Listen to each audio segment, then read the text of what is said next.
Wolfpack, we are thrilled to have on an Indy native and the podcast producer of the Colts Blue Zone for Fox 59, CBS 4 in Indianapolis, Joe Hopkins. You've also probably heard him on this podcast if you're a longtime listener of the famous Tear Jerkers segment me and Joe used to crush together. It's been a while since we've chatted, but Joe, how's it going, my man? It's going well. It's good to be back. I've been a busy guy, so I haven't been able to be as involved, but I'm still hanging on there and still part of the Wolfpack, I hope. Absolutely, of course you are. You're always a member of the Wolfpack, my man. Original founding member, you always have a place in the pack for sure. That's good to hear. That's good to hear. I know, but yeah, so we're overdue to catch up anyways. I know we've been texting a bunch and kind of staying in touch, but then the news of Andrew Luck, that bomb just drops out of nowhere, and that kind of speeds up the football catch-up that we had to get going. And then I know you have fantasy drafts coming up, and you had some fantasy questions for me coming into those, so I say we just dive head in. We'll go to the Colts stuff first, kind of cover what our owners need to know for that, the fallout of all that stuff, and then any fantasies questions you have entering the draft, we'll get those on air too. How's that sound? Let's do it, my man. Absolutely. So I just know you're a longtime Colt fan. You're an Indy native. So before we get into kind of the actionable items and what we do with our rankings and whatnot, just want to get your visceral reaction that night when you saw the bomb drop. Andrew Luck is retired, and how are you feeling about everything now too? Oh, I've been through the full 5 stages of grief by now. I started out in denial and disbelief. It was actually my fiance who broke the news to me, and I didn't believe her. I was like, no, you're looking at the wrong Adam Schefter account. There's no way this could be true. Then once we confirmed it was true, I was pissed. Like a lot of Colts fans were. Whoever broke the news to Adam Schefter within that Colts organization, I don't blame Schefter. He's doing his job. But whoever gave him that news robbed Andrew Luck of the ability to make his own announcement and to explain for himself, because once he got up in that presser and started giving the reasons and where he was mentally for his retirement, it made a lot more sense, and you start to feel bad for the guy rather than just thinking he quit on us 2 weeks prior to the regular season. So, then I moved on to bargaining. What if Mixon had protected this guy better offensive line? Yep. The depression phase where our Super Bowl is out the window, and now I'm on to acceptance, and I'm excited for the season again. I gotcha. That's a very good stage right there. That's an interesting progression, but I think almost every Colts fan can probably understand that line of thinking there. And so you're excited for the new season, and I guess you got to try to find some sort of excitement in Jacoby Brissett. So we need to know kind of before we get into all the offensive pieces we're already aware of. We've only seen one season out of this guy, and we got to just kind of get the picture of what does he bring to the table. Is it going to be a better Brissett than we saw last time in 2017? What can we expect out there? It'll definitely be a better Brissett than what we saw in 2017. He's now 26 years old.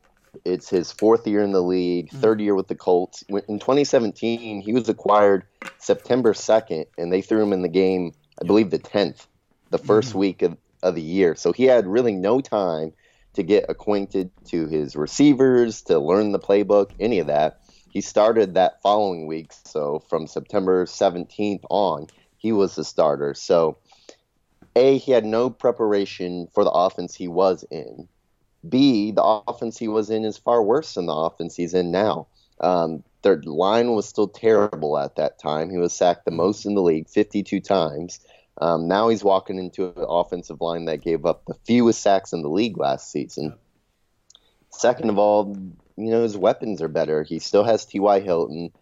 He still has Jack Doyle coming back from that injury, and he made Jack Doyle a Pro Bowler that year. They were together. A lot of it out of necessity because he had to get rid of the ball quick, and Jack was just kind of his safety valve. But he's got Ebron now. He's got Funchess. He just has so many more weapons.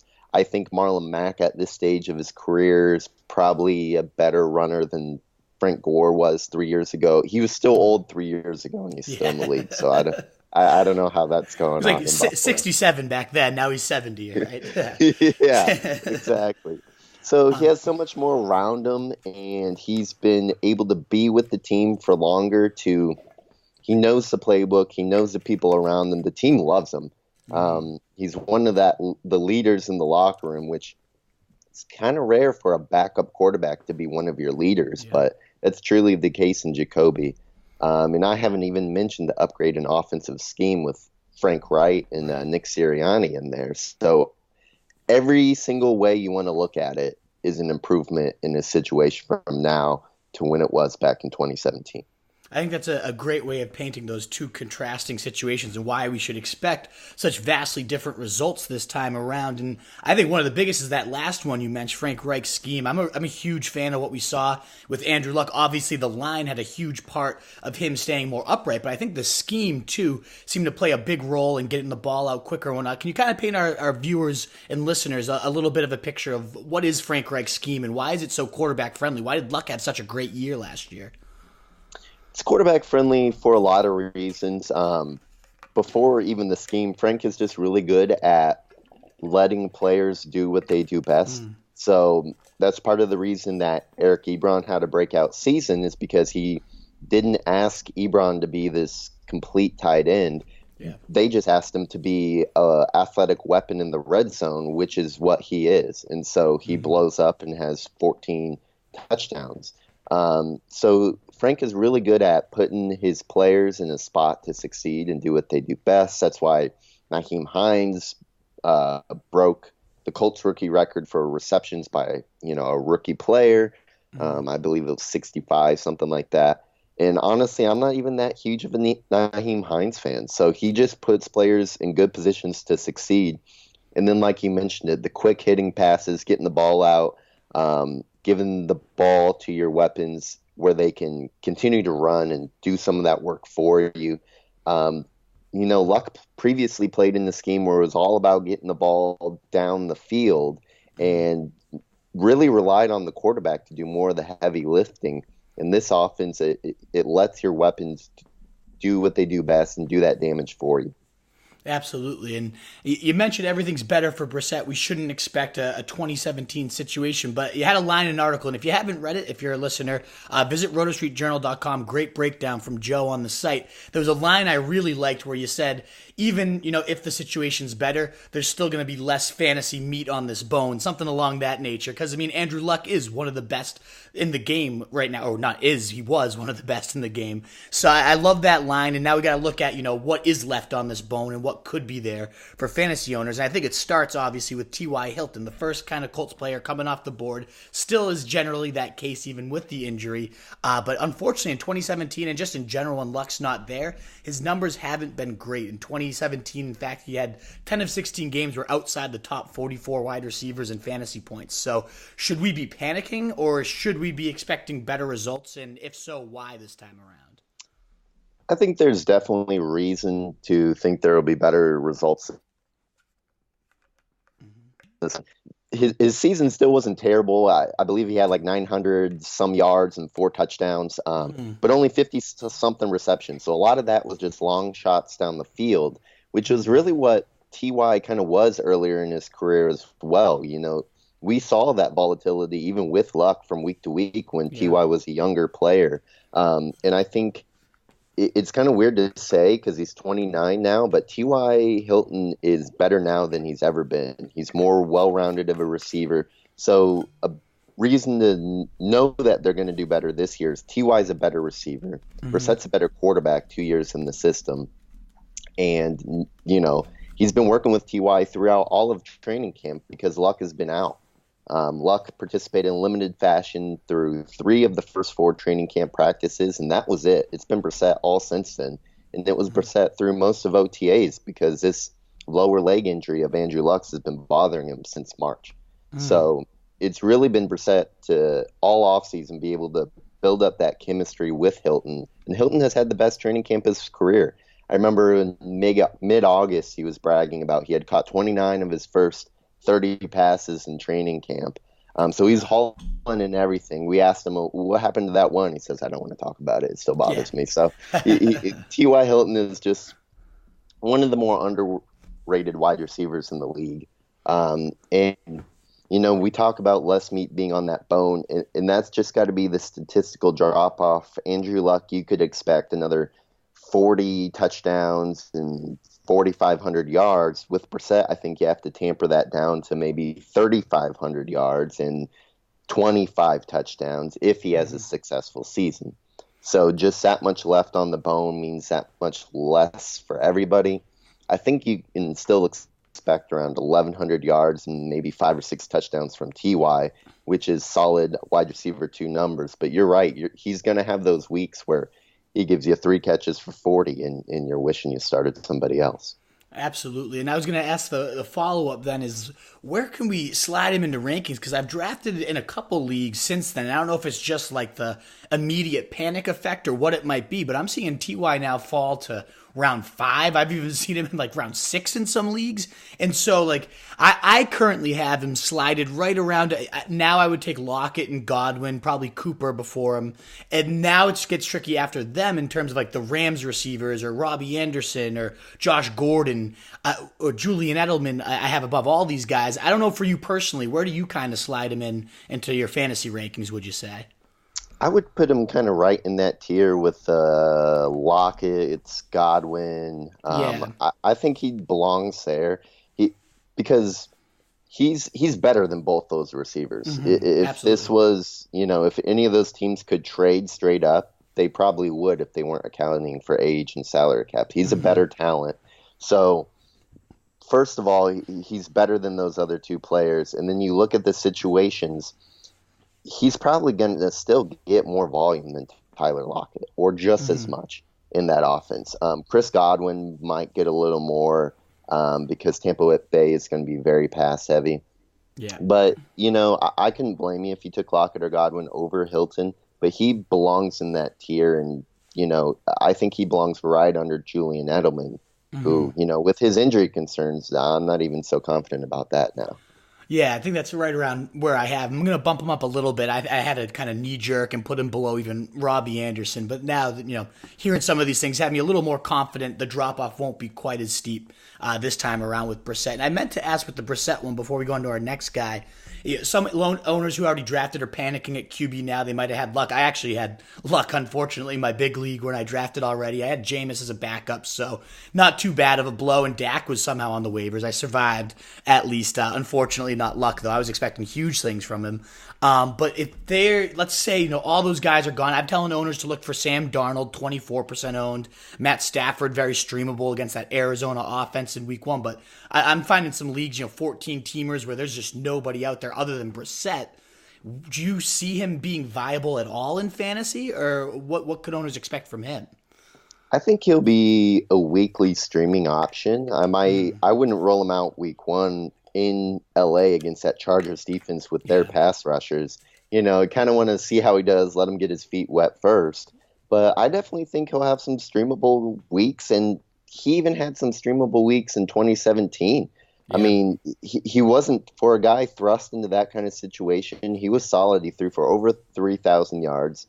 He had 13 passing touchdowns, 7 picks, and then he added another 260 yards and 4 touchdowns on the ground. Yeah. So it's not like he was god-awful and he has to completely turn things around. He just has to build upon what he does. And he'll give you a little bit of rushing. Honestly, I think a healthy Andrew Luck is a better athlete than Jacoby Brissett. I think what Colts fans are hoping from Brissett this year is kind of can he be like a Dak Prescott? Yeah. Can he be that kind of quarterback? We know he's not going to throw for 5,000 yards and carry the team, but can he just kind of ride with the team and complement the team and, lead them in that direction? Maybe Dak Prescott, but with a little less rushing ability. Yeah, I think that's a good point, that he can have those leg points, the Konami code, the fantasy owners like to call it. So I do see there being some upside here because he's surrounded by so many weapons, and the line is so much better this time, as you mentioned already, that there could be some sneaky value here. I've stashed him in some leagues where I'm quarterback desperate and just want to see what happens. I can see some upside. I'm with you there. And you mentioned Dak Prescott. He's always had the benefit of a ridiculous athlete, one of the best running backs, maybe the best running back in the game, and Zeke Elliott behind him. We're not going to have that with the Colts, but we do have Marlon Mack, who kind of had a mini little breakout there last year, especially from week 6 on. He returned from injury, was the running back 8 in fantasy over that span, had the second most touchdowns in the league, actually, with 10 from that point on, 7th most rushing yards with 785 from week 6 on. So he kind of had his mini breakout already, but there is some cause for concern now with Brissett there. There's a stat our good friend of the pod, Scott Barrett, came on and gave us that 70% of Marlon Mack's points came when they were up by 14 or more points, which we can't expect that with Jacoby Brissett quarterbacking. So there's kind of both of those things. We saw the breakout. We've heard the 3-down back chatter. And then we have these stats that, he was kind of game flowy and needed them to be up big to really be as dominant as he was last year. So where do we find Marlon Mack? Is it a mix of those? Is it what should we expect from this guy? I mean, there's no denying that the Colts utilize Nyheim Hines and his pass catching ability, and partly in order to keep Marlon Mack fresh, in order to keep him healthy for a full season, they will continue to use him on passing downs, on third downs. But Nyheim Hines isn't even close to the inside runner that Marlon Mack is, so they're still going to get the ball to Mack a little more in the passing game than they did last season, just in an effort to be a little more unpredictable on offense. A big topic of the offseason has been how the Bears will be so much better with David Montgomery because they were so predictable with Jordan Howard in the lineup. He knew when they were going to run and pass between Howard and Tariq Cohen, and it's kind of the same thing with Mack and Nyheim Hines. Colts don't want to do that. So they have been working a little more with Mack to get him a little more involved in the passing game. And you got to remember last year he was coming off the hamstring as well. They didn't want to see that flare up again. So he's been completely healthy all offseason. He's looked like the stud that he showed to be, in the playoffs last year against the Texans. So I still think he will be slightly game dependent. There'll be those times where they take him out when maybe they're down multiple scores, but he's still going to get his 15 to 25 touches per game. I think the biggest thing is those touches might not be as high of quality with Andrew Luck not leading as many scoring drives. Mm-hmm. Yeah, that makes total sense. And I'm trying to think of where I slide Mack in now.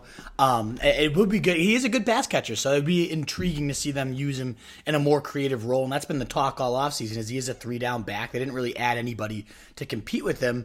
I personally have him slided in at 22 right now, right below kind of Kerryon Johnson, Sony Michel, and right above Mark Ingram. Does that seem like the right spot to you, or should I be a little higher or lower in your opinion? It seems about right. I would say the Sony Michel range, he projects very similarly to Sony Michel because both of them have another pass-catching back on the team. Both of them, when the team gets up and it's a run-heavy script, are going to just feast. And both of them have some slight injury concerns. So I would say right in that Sony Michel range is where you need them because they both have the same upside and they both have similar risks. Absolutely, yeah. So that seems to make sense to me. And you mentioned Nyheim Hines. Should we keep him on the fantasy radar at all? Is there any other running back? Spencer Ware, I think, is there now. I don't know if there's been any news on him in camp. Is there any other Colts running backs beside Mack worth drafting? Honestly, one of the biggest concerns on this roster is if Mack goes down, what happens? Because Ware had an injury, and they actually released him. They're working on an injury settlement with Ware. They've since signed his buddy in Kansas City, Charkandrick West. That's right. That's what it is, yeah. So he's there now. He's not very impressive. I think we all know that. He's decent. He can come in a pinch and not screw things up for you. But I don't think Hines is worth owning unless Mack gets injured. Yeah, he might catch 3 to 6 passes per game, but he's not going to get you those touchdowns. He's not going to get you a ton of yards. I don't think he's worth it on a week-to-week basis. Okay, gotcha. I agree, too. I don't really have him anywhere in my rankings that's draftable. There's just too many upside stabs you can take late that bring a lot more to the table. Last year, we saw Eric Ebron just explode for 13 touchdowns. You mentioned Jack Doyle has some Pro Bowl season under his belt, and that was with Brissett, too. Now they're both back together. I mean, Ebron's breakout happened a lot with Doyle out of the lineup, and then there's tons of stats about, Doyle was targeted more when he was in there and had a higher snap share and all that. So with both of them back, I know a lot of owners are starting to panic and think that just neither one's really worth being my starting tight end. Do you agree with that assessment, or can we expect decent things out of these tight ends still? I kind of lean towards the first assessment a Yeah. little more. I'm not really going to be targeting either of these guys during drafts because they're just going to vulture off of each other. I think if you're going to own anybody, own Ebron because he's still going to be the touchdown guy. He's still the better mismatch weapon in the red zone. He can go up and get it. Whereas Jack Doyle is kind of that reliable guy between the 20s. He's going to play far more snaps because he's a far better blocker, and the Colts can be less predictable with Doyle on the field than Ebron. But I would kind of expect it to shake out as Doyle's going to be the between the 20s guy. He'll probably get more targets and receptions than Ebron, but Ebron's going to have more big plays and he's going to have those touchdowns. You just don't know what weeks are going to come. So Ebron still remains a low end tight end one, maybe right under Delaney Walker is where I would slide him. So if you missed out on the first, second, third wave of tight ends, Ebron's kind of sitting there for you, and he'll get you a touchdown every other week, every third week, something like that. Yeah, at that point of the draft, you're looking for just nothing more than a touchdown a week, and Brissett and him already connected on one of them this preseason, so maybe. And speaking of preseason usage, I meant to mention this with Marlon Mack, but in all of Brissett's snaps when he's been the number one guy, Mack's been in for 16 of them, and Nyheim Hines has only been in for 2, and that includes all the third downs for the Colts, including a 4th and 1. So maybe it is more of that 3-down back roll. I just wanted to toss that one out there before we moved away. I completely forgot to mention it. Intriguing trend to keep on the Raiders, the mind of our fantasy owners. But you mentioned Devin Funchess comes in here now, too. More competition in the red zone, a big body. Do you think, with Luck, I love the fit because they're going to be in the red zone much more frequently when you had Luck in there. Is there any reason to expect good things out of Funchess still? Is he the clear number 2 here? Or how's this fit kind of developing in Indianapolis?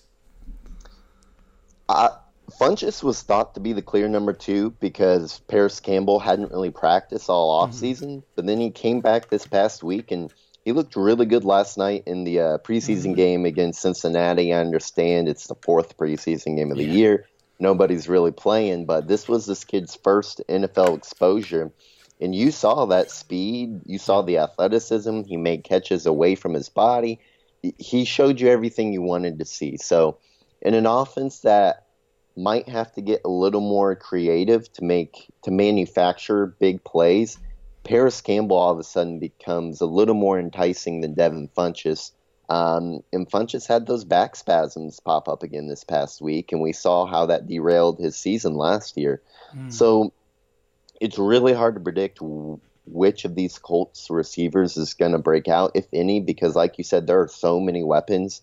Brissett gets in the red zone. He's got 6'4" Funchess. He's got 6'6" Doyle. He's got 6'5" Ebron. So for a guy like Funchess, where week to week he's probably going to get you 3 or 4 catches and 40 to 60 yards, you're really banking on that touchdown. He's basically like a tight end in the offense. So I like Funchess and what he does for the offense, but I think for fantasy purposes, like you said earlier when we were talking about Nyheim Hines, there's just going to be better, more high upside options at the end of your draft for you. And one guy I think that might have higher upside, you mentioned Campbell. I think his speed is great. You mentioned, Frank Reich's scheme lets playmakers kind of do all the work for the quarterback. He's perfect in that. And you mentioned how he looked so great last night. Another guy who's looked great all preseason, though, and that's another, brings up the issue of who is going to be that true number 2 is Deon Cain. And I know last year he was all the talk of camp. I know you told me to have Deon Cain on the radar in the spring. Like, this guy is killing it.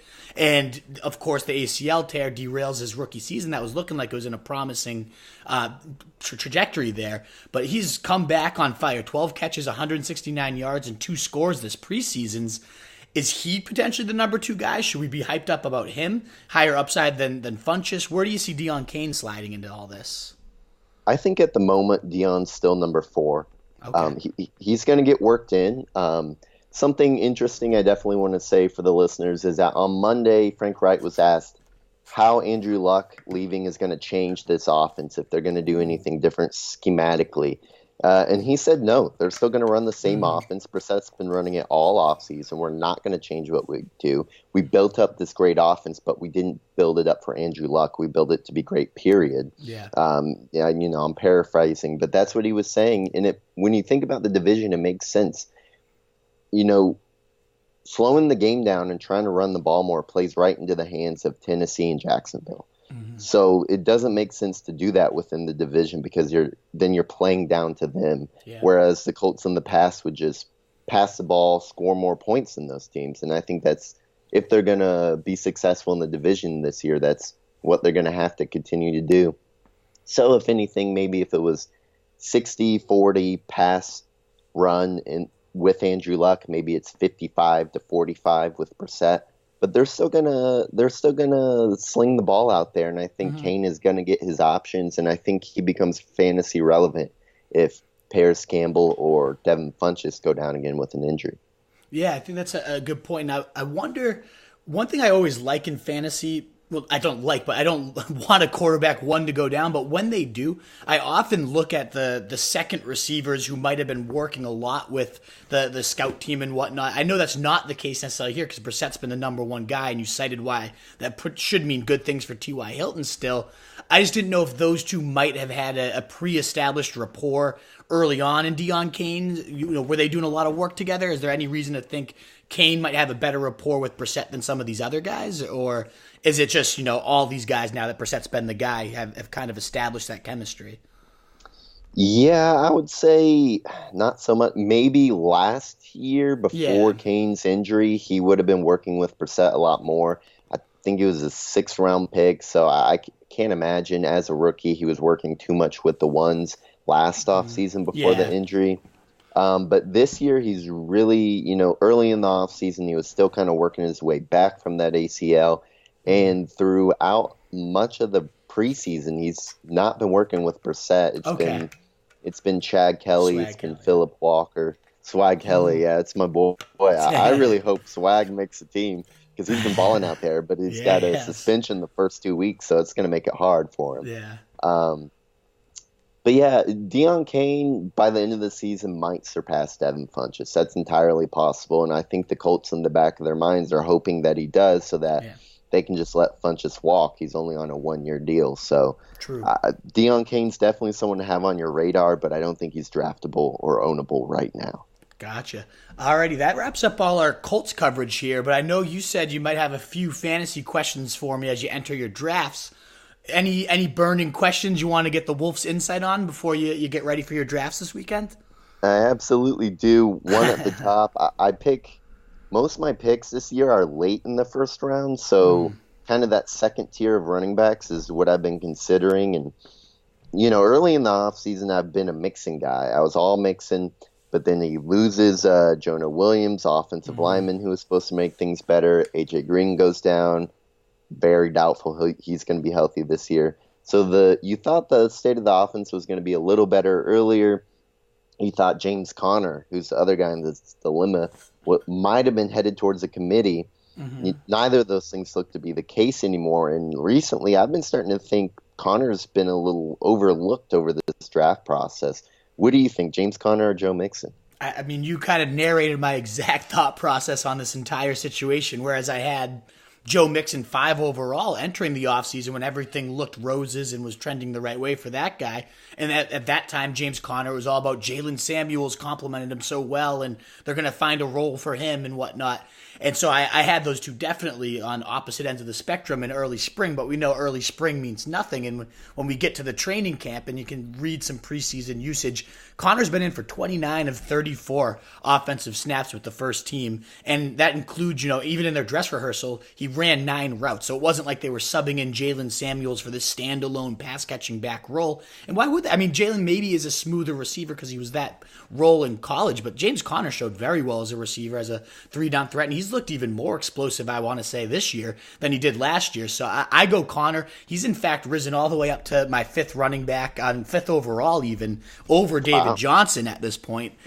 Just you look at it and you're like, what's there not to like about this guy if he's guaranteed that workhorse role, which was the question mark, whether this is going to be a committee or whatnot. It seems to me, based on their usage and just how they've always run it. I mean, 6 straight years a Steelers running back has been a top 6 running back in fantasy, and that could be a no-name talent. talent. It doesn't even matter who it was. So I just think that trend continues. It's a top 5 line. Big Ben, even though he lost some weapons, will still make this a top 10 offense in the league.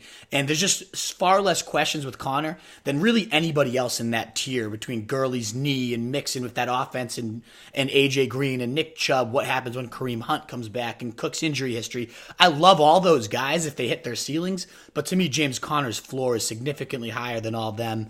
So I go him. He's my guy at this point. Absolutely. And then 15 touchdowns too from Antonio Brown. They got to go somewhere. They might not put up as many points, right? But think about how good Connor was at the stripe. There's some historic efficiency stats I don't have off the top of my head, but he's a beast. Yeah, what were you gonna say though? I didn't mean to cut you off. I was just gonna say the last thing I kind of thought about, because with the Steelers team, we kind of thought they were going to take a major step back. That doesn't look that to be the case. It might be addition by subtraction with Antonio Brown. And then you look at the team's defenses, Bengals might be playing from behind a lot more than the Steelers will. So I think you and I together just kind of talked me into James Conner there. If he's there, then yeah, no doubt. I would take him anywhere 5 and beyond. I got him in the second round in a draft last night, and it was just I had David Johnson in him because I knew Connor might fall, and I was pumped that they did. But I have Connor even over David Johnson at this point. I mean, my 4th running back if Zeke doesn't show up. Awesome. That's great to hear. Well, I'm definitely going to try and get several shares of him this weekend. Absolutely. Sticking with running backs here, there's kind of that second-round running back tier with Chris Carson, for me, David Montgomery, and then Kerryon Johnson. Mm-hmm. Chris Carson kind of seems like he might be the safe running back too and all that tier there, but the upside of the other guys kind of makes you pause. What do you think of that 3? I love Carson. I have him actually 5 or 6 spots higher than Kerryon Johnson. David Montgomery is my second guy on that list. He's 2 spots after Chris Carson in my ranking, and I'm higher than most on Carson. He's my running back 14, whereas I think he finds himself right around 18 to 20 on most rankings, so I am much higher than him, but what's not to love about this guy? I mean, he was the clear focal point of that backfield last year, which led the league with 33.8 rush attempts in the league per game, 160 rush yards per game. Both led the league. And then now they talk about more involvement in the pass game. Mike Davis is removed. He led the team with 42 targets last year. They're saying they should expect at least 50 targets for Chris Carson this year, that he has the best hands on the team. I mean, obviously, Pete Carroll doing Pete Carroll things and just blowing all his players, but at the same time, I mean, Carson is a receiver that they didn't really use. So you're looking at a Russell Wilson offense, maybe not the most high-scoring attack, but will always be efficient. Will keep the offense on the field after third downs. Rashad Penny's looked like complete shit this entire preseason, and all the writers as a result have said this is they originally projected a 1A, 1B, and now everyone's kind of saying this is a 1-2 situation. It's 65 or more % Carson, and Penny comes in for the scraps. So you remove Davis, you give this guy more volume, and he already was a top 15 running back last year, the RB5 actually, when he came back from injury for that second half of the season. I don't see why he doesn't pick up where he left off, and even more with receiving upside. He's my guy. I mean, the injury concerns are real. He's missed some time in both years, but I don't know. I think everything about Carson is so strong. I actually put him more to and I don't know actually how your rankings shake out, but like Aaron Jones, Damian Williams, I love those guys too, and I have him more aligned with them than Kerryon Johnson and David Montgomery. Where do you have those guys? You consider them in that same tier? I would kind of put Jones and Williams below Montgomery and Johnson for me. I don't know why, but I've never been a huge Aaron Jones guy. I just want to see that he can carry the load. He doesn't. When you look at him on the field, he kind of looks like a scat back. He doesn't look like a big bulking back who can carry the load every down. So I have questions about him, and then I have even more questions about Damian Williams. And at the top of my draft, rounds 1, 2, and kind of 3, I try to play it safe, because if you miss on those, it really sets you back. And then from there on, I start getting a lot riskier. I gotcha. But that's a good point with Carson. A lot of what you said kind of sounded like James Conner, where earlier we thought this might be a committee. And now that we know it's not, we're like, we'll saddle on up. Let's do this then. Yeah. And I think with Kerryon too, everyone loves him. I mean, he's higher than all these guys on nearly every expert's list, but this guy has an extensive injury history dating back to college. He never really has handled that load, as you mentioned with Jones. And, the line's going to be that great. I love Bevel in terms of his value for Kerryon, a very run-heavy coordinator, but What about CJ Anderson? It's not like he's going to disappear, and they used to feed Blunt, 10 useless carries a game, and this is a better LeGarrette Blunt, in my opinion. Going to probably steal goal line work. They're saying Ty Johnson, and all the receiving work's going to go to carry on, but then this undrafted rookie's catching a ton of balls in camp, and they're saying he could carve out a third down role. So maybe that's a souped up Riddick, and now it's like, are we back into that between the 20s hell that we were originally thought he might have escaped? I don't know. Carry on to me is probably the most overrated running back in fantasy, in my opinion. Yeah, that kind of leads into my next question here is CJ Anderson being slept on? Everyone always brings him up when they're talking about carry on, but I haven't heard anyone speaking of any CJ Anderson value in himself. If he's going to be getting these carries, he'll probably score some points. So is he being someone that, drafters are sleeping on in the later rounds? I hardly ever see him drafted. He goes undrafted in nearly every league, and I think absolutely. I mean, you got the handcuff with benefit style role, in my opinion. You mentioned Carry On's injury history. If if that flares up, you're looking at a probably 3-down horse in this offense that's going to be very run heavy. And even if not, he's, in my opinion, the likeliest bet to be their goal line hammer. I was thinking about that too. I was like, why have I not read anything on CJ Anderson at all? So I kind of Googled his name. Unsexy. It's nothing sexy about it other than the fact that he's thick as all hell. But, I guess he's just not my type. Not most people's type. But I love my thick ass running backs. That you talk about Jones isn't a sturdy horse. You look at Anderson and he doesn't look like he can run too far, but that man can take a pounding on the football field. He can bowl through some people. And we've already seen Patricia. I just Googled him because I haven't read anything about this guy. What is Patricia saying? And I pulled it up, and you remember, he's had some huge games against the Patriots defense with the Broncos, and Patricia was raving about, again, paraphrasing, but this guy's the hard-nosed runner we thought we were getting. He's no nonsense, just kind of gets downhill and gets what he's supposed to do. I mean, that's what Patricia wants. He wants a guy that's going to do exactly what you expect, bowl through the defense, get those grinded out yards if they have a lead. I think he's going to be much more involved than people think, and maybe it doesn't carve out a consistent enough standalone role that you could use right away, but in terms of stashing, and if you needed a flex option that might have a shot at a touchdown, and if anything ever does happen to carry on, I see a lot of value in him that's going completely unrecognized. That's an interesting name you brought up, just because of how unsexy it is. No one wants to talk about him, but I think there is some sneaky sex appeal to CJ Anderson with the Lions here. I think so too. He might not be a player that I draft, but I'm definitely going to keep an eye on him, and he might end up on a sneaky stashes article this year as I like well. it. Yeah, absolutely. Last running back question here. I'm not a big fan of going after handcuffs, but there's kind of two that I've really pinpointed here, and that's Zeke and Tony Pollard and Dalvin Cook and Madison in Minnesota. Mm-hmm. Those are the two guys where they kind of, they're going late enough in drafts. Hopefully, Pollard's kind of been creeping up. But in B, their situations are so good if the league guy does go down.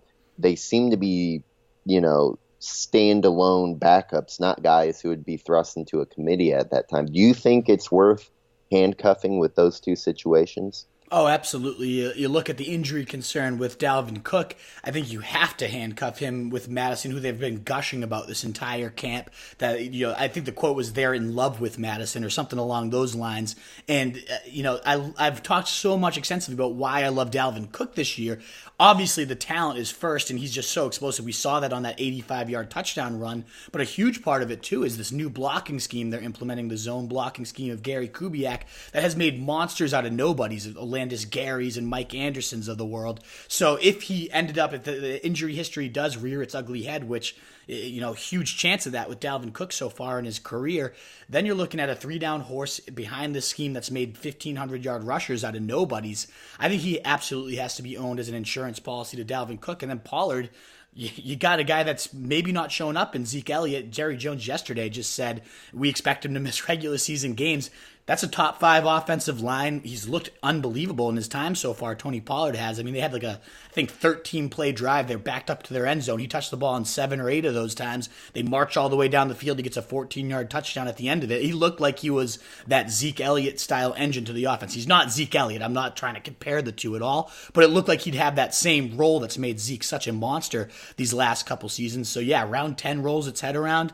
I'm definitely looking at Pollard. Another guy, though, if you said you're not into handcuffs, handcuffs I got to make sure is on your radar is Darwin Thompson. Might not even be a handcuff, might just take this job because he's so much more talented than Damian Williams. And I don't mean so much more, but he just looks so explosive. I don't think he touched the ball last night because they were resting him. Carlos Hyde played all the snaps, which suggests he's probably on his way out. So that's why I do like Damian Williams to start the year, at least. It seems like he has that goal line role that led to 10 touchdowns in 6 games last year, kind of sewed up. But at a certain point, I mean, Darwin Thompson keeps making play after play after play. At round 9-10, a shot at the potential Chiefs running back, as explosive as he is, that guy could be a definite season winner down the stretch. So I'm a huge fan of Darwin. I would probably take him over both guys. That's my like round 9 guy I have to have in almost every league. So you're talking about kind of if you don't have Damian, you'd rather go for Darwin alone? Even if I have Damian and Darwin. If I have Damian, I definitely want to lock up Darwin. But even if I don't, and that's the same thing with Zeke and Pollard and even Madison. Like, I don't have to own that lead guy to then get his handcuff. If I see the value in the situation behind him and I see some injury risk or I see a holdout or whatnot, just because I don't have the guy doesn't mean I'm going to cut myself off to his handcuff if the situation would be so ripe for that guy to go in. And when you're looking at those rounds, it's like you're probably not finding a starter unless somebody goes down anyways. Every now and again you find like those Camaras and people that just blow the door off and are insane right from the start, but that's so far and few between that like you just want to evaluate the situations, the platforms of these great running backs and what guys would just step into that platform and be able to have very similar success if they get that role. And I look at Thompson's platform, I look at Madison's, I look at Pollard's. I think all of those guys, I mean Jalen Samuels, we've raved about Connor, but if you're going to get Connor, I would make sure you have Jalen Samuels for that Steelers platform. I do like getting handcuffs late in rounds 10, 11, 12, just to see what happens, because you're not really using too many people off your bench at that point anyways. Gotcha. Yeah, I definitely the later in the draft, the more I like the handcuff. That's kind of been why I've been avoiding the Chargers situation, is because Austin Eckler goes so high now. You got to use 2 of your mid-round picks on one player. You're not going to start both Gordon and Eckler, and you're using 2 bench spots on basically one guy. So definitely, if at the right price, I will go for a handcuff. Just a couple more questions here for you. Many as you want. Moving on to receivers. We kind of hit on it earlier. Tyler Lockett, Chris Godwin are 2 guys whose names have been really close in basically everyone's rankings. And then after Andrew Luck, I think TY Hilton falls into that as well. Which guy are you putting first if you're sitting there in the middle of drafts, you need your wide receiver 2, and all 3 are still on the board? Which one are you going for? I know Chris Godwin might get more volume in a passing offense, but be the number 2, and then Lockett's the clear number 1, but in a lesser passing offense. So how do you kind of balance that? Yeah, I mean, you brought up 2 of my favorite guys. That what makes this debate tough is if I can get both of these guys, they're my 2 number 1 candidates to be those like 4 or 5 round receivers that explode and you're getting wide receiver 1 numbers by the end of it. I've said that a few times this offseason. I love them both. So if I can get them both, then by all means, round 4 and 5 turn. If you're in the first round, you have 3 running backs and you can get those 2 guys, you're going to have a juggernaut team. But if it's one or the other and you don't have the choice, I do go Lockett slightly above him. I have Lockett as my wide receiver 14, Godwin as my 15. So they're literally neck and neck. But I just think with Lockett, historically efficient last year. I mean, 57th in targets, but 14th in fantasy points. A perfect passer rating from Russell Wilson last year whenever he targeted Tyler Lockett.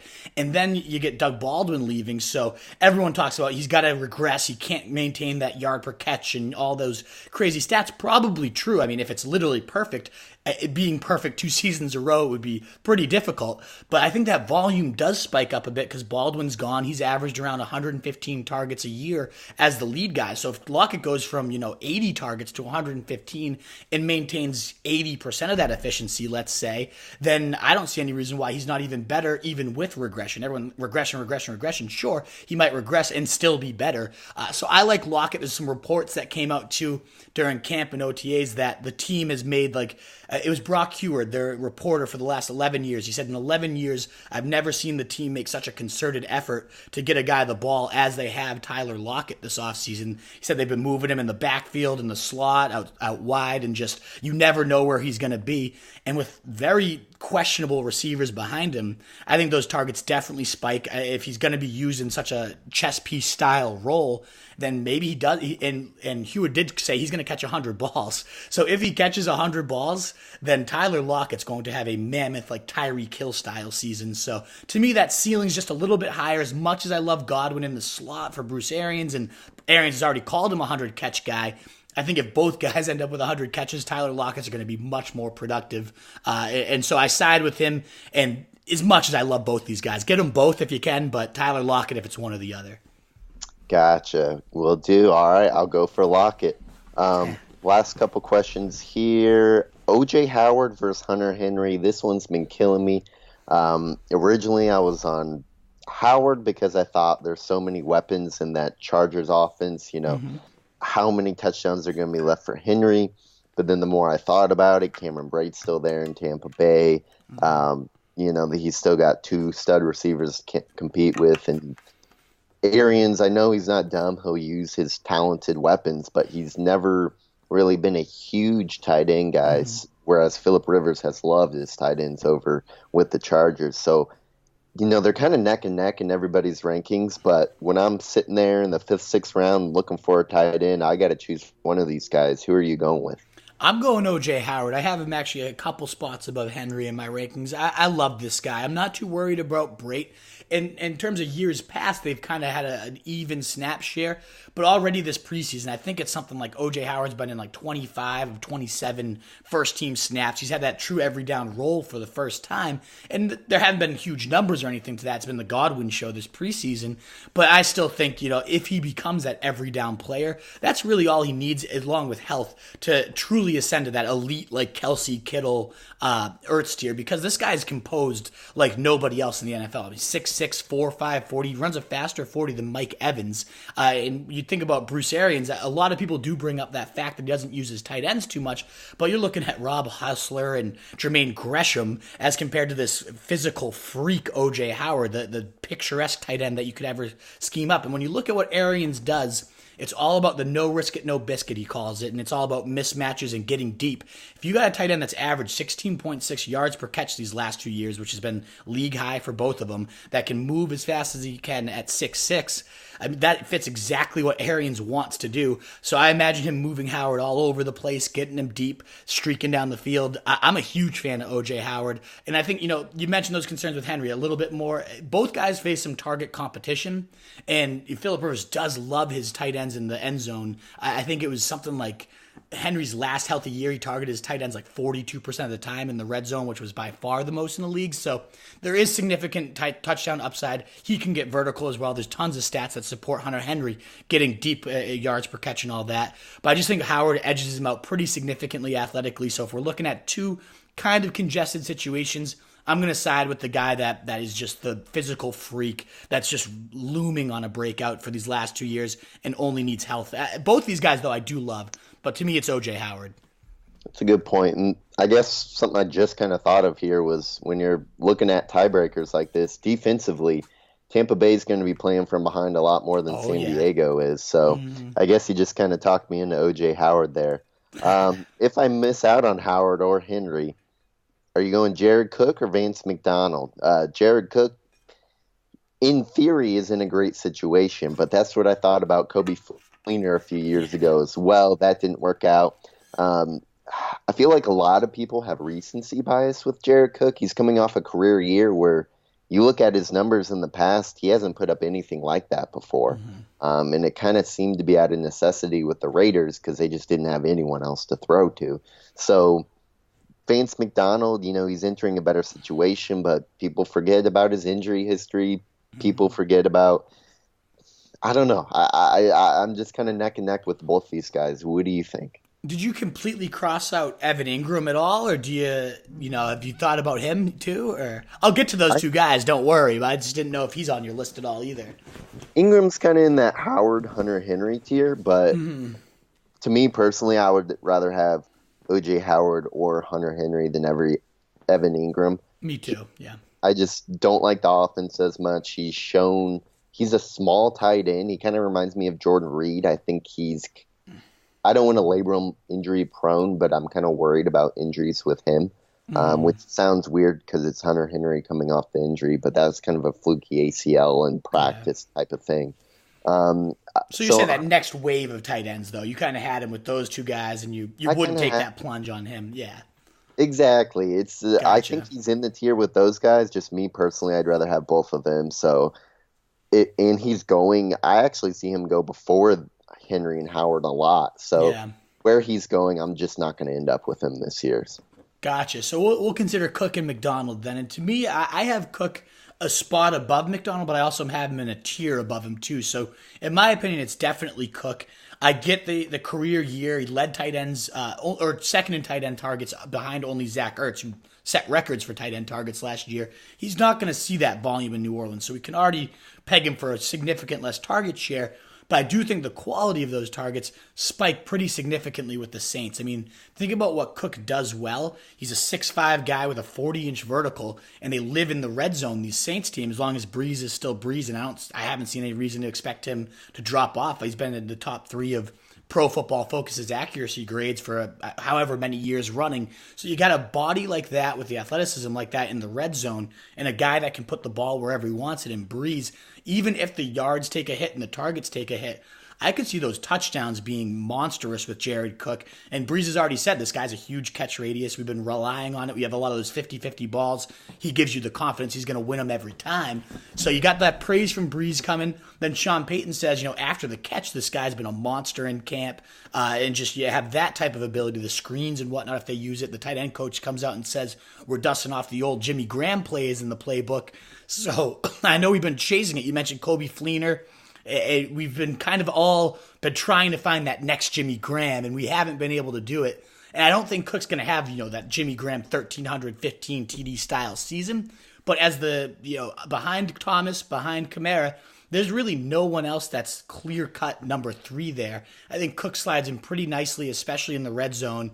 In that role, he's more of an every down guy too, whereas McDonald, the Randy Fichtner comes out. I don't know if you saw that quote where he was like, no, never, he'll never be a full down player. It's like, what? He was like almost over the top with how much he was like, he'll never play every snap. If he was an every down snap guy, it'd be different for me. But if they're going to be, still that 50%, 60% snap share, I love McDonald. I love him in this offense. But if he's not on the field that often, you feel like there could be a lot more duds in addition to those blowups. And I had McDonald as my tight end. I missed out on Cook by a pick, and I ended up going McDonald. So I'm hoping for big things from this guy. He's a monster after the catch. I mean, George Kittle's breakout really was all about yards after the catch. Vance McDonald, I think, only trailed him in yards after the catch last year per attempt. So you try to project similar style breakouts, huge uptick in usage for Kittle. Could we expect a similar uptick in usage for McDonald with 220 targets now up for grabs? Probably. But if he's not on the field every down, I don't know. Cook just feels a little bit safer with a higher touchdown ceiling, in my opinion. So I go him, but McDonald does slide in right after him at number 8, just a tier below him, in my opinion.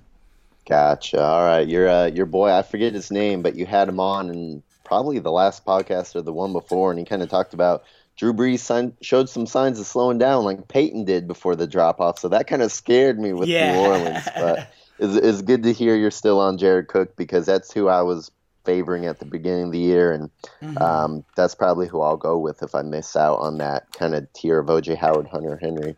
Yeah, and after those guys, it's like, who the fuck do you even go? At that point, that's where you're talking about Ebron. Like, let's take a touchdown stab. Maybe Delaney Walker gets significant volume, but there's so many weapons around him.